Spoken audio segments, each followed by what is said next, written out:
So hello guys, wala na naman magawang marsinyo. Kaya maglalagay na lang tayo ng yellow sa ating mukha. Ayan. Ito yung everyday ginagawa ko para mag-close yung mga pores sa aking face. Ayan. At kuminang-kinang ang ating mukha. Ayan. Gumanda-ganda yung ating skin. Ayun o. Diba? Mamumula-mula na siya.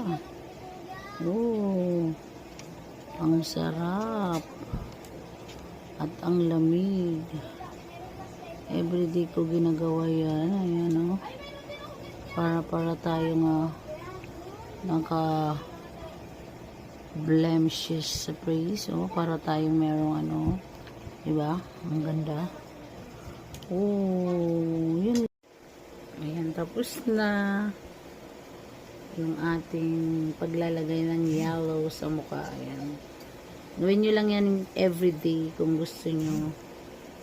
Pag wala kayong magawa. Ayan, o, diba ang ganda.